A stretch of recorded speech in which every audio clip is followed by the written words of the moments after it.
ಪುಸ್ತಕಗಳು ನಮ್ಮ ಬದುಕನ್ನು ನೋಡೋ ದೃಷ್ಟಿಕೋನವನ್ನೇ ಬದಲಾಯಿಸ್ತವೆ. ನಾವು ಎಲ್ಲೇ ಹುಟ್ಟಿ ಎಲ್ಲೇ ಬೆಳೆದರೂ ಒಳ್ಳೆಯ ಪುಸ್ತಕಗಳ ಒಡನಾಟ ನಮ್ಮನ್ನು ಎಷ್ಟೋ ಹಿಂದಿನ ಕಾಲಕ್ಕೆ, ವಿಶ್ವದ ಯಾವುದೋ ಸ್ಥಳಗಳಿಗೆ, ವ್ಯಕ್ತಿಗಳಿಗೆ, ಅವರ ವ್ಯಕ್ತಿತ್ವಗಳಿಗೆ, ಅವ್ರ ಜೀವನದಲ್ಲಿ ಕಂಡ ಒಳಿತು ಕೆಡುಕುಗಳನ್ನು, ಸೋಲು ಗೆಲುವುಗಳನ್ನು ತೋರಿಸಿ ನಮಗೂ ದಾರಿದೀಪ ಆಗ್ತವೆ. ಚಿಕ್ಕಂದಿನಿಂದ ನನಗೂ ಪುಸ್ತಕಗಳು ಅಂದರೆ ತುಂಬ ಇಷ್ಟ. ಬರೀ ಇಷ್ಟ ಮಾತ್ರ ಅಲ್ಲ, ನಾನು 4-5ನೇ ಕ್ಲಾಸ್ನಲ್ಲಿದ್ದಾಗಿಂದ ಎಮ್ಮೆ ಮೇಯಿಸ್ತಾ ಬುಕ್ಸ್ ಓದೋವಾಗಿಂದ ಕೂಡ ನನಗೊಂದು ಕನಸು ಏನಂದರೆ, ದೊಡ್ಡವನಾಗಿ ದುಡಿಮೆ ಶುರು ಆದಮೇಲೆ ನನಗೆ ಸ್ವರ್ಗ ಸಮಾನವಾದ ನನ್ನ ಊರಿನಲ್ಲಿ ಎಲ್ಲರಿಗೂ ಉಪಯೋಗ ಆಗುವಂಥ ಒಂದು ಒಳ್ಳೆ ಲೈಬ್ರರಿನ ಕಟ್ಟಿ, ವಯಸ್ಸಾದ ಕಾಲಕ್ಕೆ ನಾನು ನಮ್ಮೂರಿಗೆ ಹೋಗಿ ಸೆಟ್ಲಾಗಿ ದಿನಪೂರ್ತಿ ಪುಸ್ತಕ ಓದ್ತಾ, ಮಕ್ಕಳಿಗೆ ಕಥೆಗಳನ್ನ ಹೇಳ್ತಾ, ಪಾಠ ಮಾಡ್ತಾ, ಗೆಳೆಯರ ಜೊತೆ ಕಾಲ ಕಳಿಬೇಕು ಅನ್ನೋದೇ ನನ್ನ ಮಹದಾಸೆ.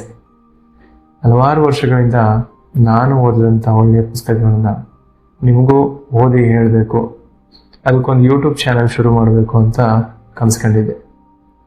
13 ವರ್ಷಗಳ ಕಾಲ ಇನ್ಫೋಸಿಸ್, IBM, ಸಾಲ್ವಿಷನ್, ಎಂಟಿಟಿ ಡೇಟಾ ಹೀಗೆ ಹಲವಾರು IT ಕಂಪ್ನಿಗಳಲ್ಲಿ ಕೆಲಸ ಮಾಡಿದ ನನಗೆ ನನ್ನದೇ ಆದ ಒಂದು ಸಣ್ಣ ಆಫೀಸ್ ಸ್ಪೇಸ್, ನಾನು ಎಲ್ಲೇ ಹೋದರೂ ಮಾಡ್ಬೋದಾದಂಥ ಒಂದು ಕೆಲಸ, ಇವೆರಡನ್ನು ಜೋಡಿಸ್ಕೊಳ್ಳೋಕ್ಕೆ ಸ್ವಲ್ಪ ಜಾಸ್ತಿನೇ ಟೈಮ್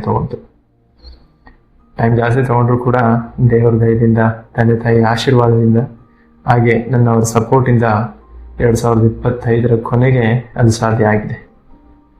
ನನ್ನ 35 ವರ್ಷಗಳ ಏಳು ಬೀಳಿನ ಹಾದಿಲೆ ಸಾಕಷ್ಟು ಸನ್ನಿವೇಶಗಳಲ್ಲಿ ಪುಸ್ತಕಗಳು ನನ್ನ ವ್ಯಕ್ತಿತ್ವವನ್ನು ತಿದ್ದಿ ತೀಡೋದಕ್ಕೆ ಸಹಾಯ ಮಾಡಿವೆ.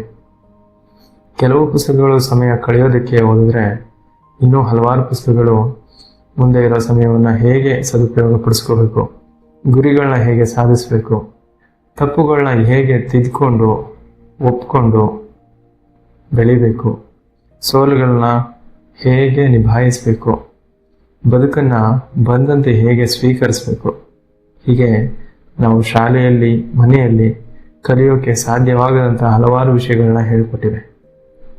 ಒಬ್ಬ ಹೆಮ್ಮೆಯ ಕನ್ನಡಿಗನಾಗಿ ಈ ನನ್ನ ಚಾನಲ್ ಕನ್ನಡಕ್ಕೆ, ಕನ್ನಡದ ಜನತೆಗೆ ಅರ್ಪಣೆ.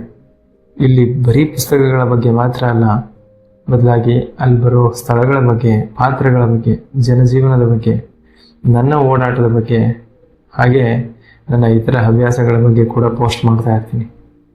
ಏನಾದರೂ ಇಂಪ್ರೂವ್ಮೆಂಟ್ಸ್ ಮಾಡ್ಬೋದು ಅಂತ ನಿಮ್ಗೆ ಅನಿಸಿದ್ರೆ, ಅಥವಾ ಬೇರೆ ಯಾವುದಾದ್ರೂ ವಿಷಯಗಳ ಬಗ್ಗೆ ಚರ್ಚೆ ಮಾಡಬೇಕು ಅಂತ ಅನಿಸಿದ್ರೆ ಖಂಡಿತ ಕಮೆಂಟ್ನಲ್ಲಿ ಪೋಸ್ಟ್ ಮಾಡಿ.